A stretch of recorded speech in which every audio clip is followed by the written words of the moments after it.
lagi. Terputusnya nasab Ba'alwi Habaib 550 tahun itu dihitung dari masa hidupnya Sayyid Ahmad bin Isa Al-Abah. Karena Sayyid Ahmad bin Isa Al-Abah itu kan wafat pada tahun 345 Hijriah atau wafat pada abad ke-4 Hijriah. Dan nasab para habaib Ba'alwi itu baru muncul pada abad ke-9.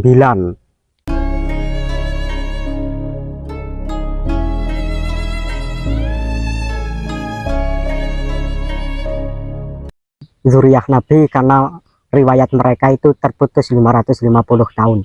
Seharusnya para zuriyah Rasul itu tercatat dari berbagai masa, karena dawuhnya Imam Ibnu Hajar Al-Haytami itu kan zuriyahnya Rasulullah itu sangat terjaga, madbutatun ala tatawulil ayyam. Jadi ketika periwayatannya itu terputus kan otomatis tidak logis menurut saya, karena madbutatun ala tatawulil ayyam. Dan kekosongan periwayatan nasab Ba'alwi para habaib itu sampai 550 tahun. Jadi kekosongan periwayatan yang sangat lama sekali menurut saya. Jadi saya tidak meyakini bahwa mereka itu zuriyah Rasul. Itu satu. Yang kedua, secara kajian tes DNA mereka juga berhaplogrup G.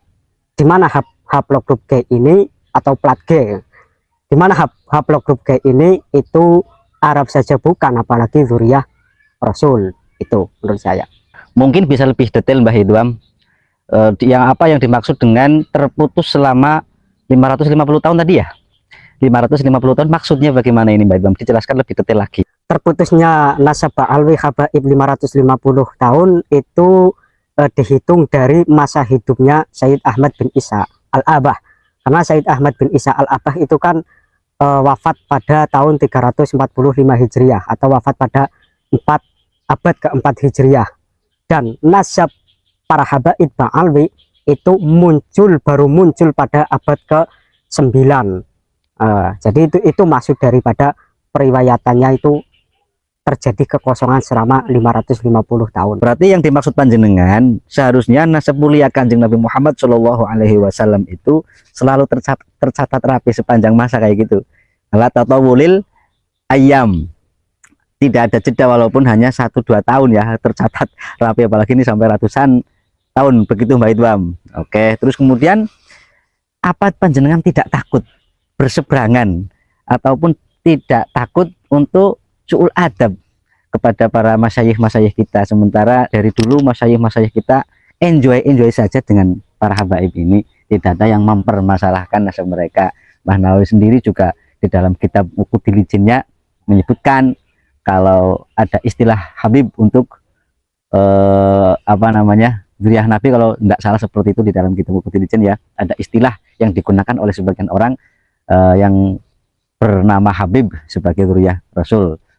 Seperti itu, tidak takut panjenengan berseberangan dengan Mbah Nawawi, misalkan Al-Bantani, kemudian dengan masyayikh kiai-kiai kita juga enjoy saja dengan para habaib. Kemudian juga sekarang banyak di NU para habaib yang menjadi pengurus besar Nahdlatul Ulama. Ini kan masalah ilmu ya, jadi menurut saya kalau masalah ilmu kan jangan dibentur-benturkan dengan su'ul adab, jangan dulu, karena habaib itu kan mengklaim dirinya cucunya Rasulullah, itu yang pertama. Yang kedua, mereka juga mengklaim bahwa nasab Ba'alwi itu adalah nasab sadat paling soheh, itu kan klaim mereka. Dan itu memang ada ulama yang non Ba'alwi ya, contoh pengarang kitab Anwarul Muhammadiyah itu Syekh Yusuf bin Ismail An-Nabhani, itu pengarang kitab Anwarul Muhammadiyah, itu memang di situ beliau menyebutkan pernah menyebutkan, tadi kitab apa saya agak lupa, itu menyebutkan kalau menyampaikan kalau nasab Ba'alwi itu nasab yang paling soheh, maksudnya nasab sadat paling soheh itu Ba'alwi. Nah, secara tradisi keilmuan klaim-klaim seperti itu kan perlu diuji, validitasnya perlu diuji. Contoh begini, dalam ilmu hadis kan ada kitab namanya Sahih Bukhari, itu kan as-Sahihul Kutub kan, iya kan. Nah, kitab hadis yang paling sahih itu kan Sahih Bukhari.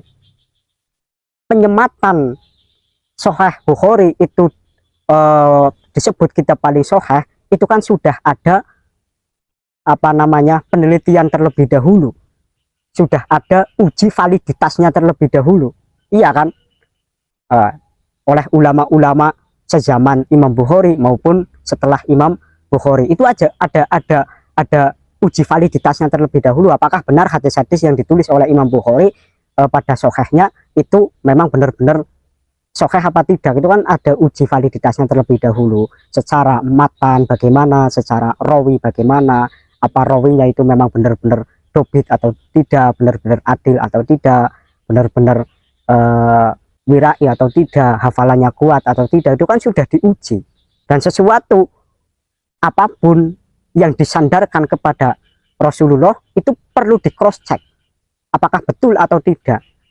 Nah, maka dalam hal ini validitasnya klan Ba'alwi yang selama ini mengklaim dirinya itu cucunya Rasulullah, ya perlu diuji. Nah, ujian ini, uji validitas nasab Ba'alwi ini, itu ya bukan dalam rangka kita itu menjatuhkan nasab mereka atau tidak, itu bukan. Tapi ini mengkaji secara ilmiah apakah betul mereka itu benar-benar cucu Rasulullah atau tidak. Jadi kita dengan Imam Nawawi, dengan Syekh Nawawi Banten ya, yang pengarang kitab Ngukudul Jen, Ya, atau dengan kiai-kiai kita yang enjoy saja dengan habaib, apakah kita tidak sul adab? Ya tidak, karena ini dalam ranah ilmu, begitu. Baik, kalau memang seperti itu, ada juga ulama yang mengatakan kalau nasabnya Wali Songo sebagai orang yang paling berjasa dalam penyebaran agama Islam di Indonesia, juga bukannya nasab mereka nyambungnya ke habaib juga. Berarti kalau misalkan panjenengan menafikan nasabnya habaib, memutuskan nasabnya habaib nyambung ke Rasulullah, berarti panjenengan juga menafikan nasabnya Wali Songo, Mbah. Nggak takut? Kalau nasabnya Auliatis, nasabnya Wali Songo itu kan sudah diuji validitasnya, dan ternyata Wali Songo itu tidak lewat Ba'alwi. Ada yang lewatnya Abdul Qadir Al-Jilani, ada yang lewat Musa Al-Kazim, dan itu sudah diuji validitasnya. Dan secara kajian tes DNA juga beberapa zuriyah Wali Songo sudah ada yang tes DNA. Itu yang pertama. Yang kedua, bagi masyarakat terutama orang-orang Nahdiyin, menurut saya itu merujuk ke bukunya Kiai Agus Sunyoto Atlas Wali Songo. Karena di dalam buku Atlas Wali Songo itu kan Kiai Agus Sunyoto itu referensinya itu sangat banyak menurut saya. Referensinya banyak, ada serat wali sana, ada naskah-naskah yang lain yang menyebutkan tentang silsilah Wali Songo. Itu kan ternyata Wali Songo itu di naskah-naskah yang berbeda itu terjadi kontradiksi atau terjadi kesimpang siuran. Ini Wali Songo sebenarnya silsilahnya kemana, itu kan ada. Dan ternyata nasab Wali Songo itu jalurnya ke Ba'alwi itu munculnya itu pada abad pertengahan abad 20. Itu di situ ada di Atlas Wali Songo. Kenapa saya menyarankan masyarakat itu membaca bukunya Ki Agus Sunyoto? Karena buku Atlas Wali Songo itu menurut saya buku sejarah Wali Songo yang paling kredibel, validitasnya itu paling teruji. Karena penelitian beliau itu tidak hanya secara historis tetapi secara arkeologi juga, dan di situ referensinya sangat banyak lah, yang jelas referensinya sangat banyak. Maka menurut saya masyarakat kaum Nahdiyin itu jangan terburu-buru mengatakan bahwa Wali Songo itu Ba'alwi. Ketika saya mengatakan Ba'alwi itu terputus, berarti Wali Songo juga terputus. Nanti dulu, karena ternyata manuskrip yang dikutip di dalam bukunya Ki Agus Sunyoto itu banyak, referensinya banyak. Dan manuskrip yang mengatakan Wali Songo lewatnya Ba'alwi itu manuskrip kesini eranya, era pertengahan ke-20, baru ada manuskrip yang mengatakan Wali Songo jalurnya itu Ba'alwi. Itu abad ke-20, pertengahan ke-20. Abad-abad sebelumnya itu Wali Songo tidak, jalurnya bukan lewat jalur Ubaidillah itu. Oh ya, terakhir ini Mbak Tiwam, ini panjenengan kan sebenarnya sangat luas wawasannya ya terkait masalah Wali Songo, kemudian masalah silsilah nasabnya Ba'alwi, nasabnya para sadat dan para syurafa. Ini wawasannya luas. Sejarah Wali Songo berbagai buku mungkin sudah dimakan oleh panjenengan. Tetapi kok di belakang ada nisbat ke Al-Curuti, itu maksudnya bagaimana itu? Al-Curuti apa itu? Bukannya curut anaknya tikus? Mohon maaf ya, saya ya wawasannya yang enggak luas lah, biasa saja. Ya cuma tahu sedikit lah, tahu sedikit, enggak luas enggak. Kalau urusan nisbat saya itu Al-Curuti itu bagi saya enggak masalah, silahkan mau Al-Curuti atau al apa, enggak penting bagi saya. Al-Curuti itu kan cuma guyonan saja, karena terinspirasi daripada ceramahnya Habib Bahar itu kan sering mengatakan curut-curut ya, kayak gitu. Jadi ya nggak apa-apa lah saya dibilang curut, nggak apa-apa, daripada ulama-ulama Nusantara yang dibilang curut, maka saya menisbatkan diri sebagai curut ya. Itu cuma sebatas guyon saja. Baik, Mbak Idham, terima kasih banyak ini ya. Ternyata bukan saya ini ya yang kelihatannya banyak wawasan yang berjas dan berpeci putih, ternyata malah sepanjenengan yang sesederhana ini yang wawasannya menjangkau aras. Tapi ini betul-betul bermanfaat bagi kita semua. Mudah-mudahan teman-teman yang selama ini masih menuduh kami sebagai orang-orang yang suul adab, sebagai manusia-manusia yang tidak mempercayai sebagai dzurriyyah Rasul itu tersadarkan.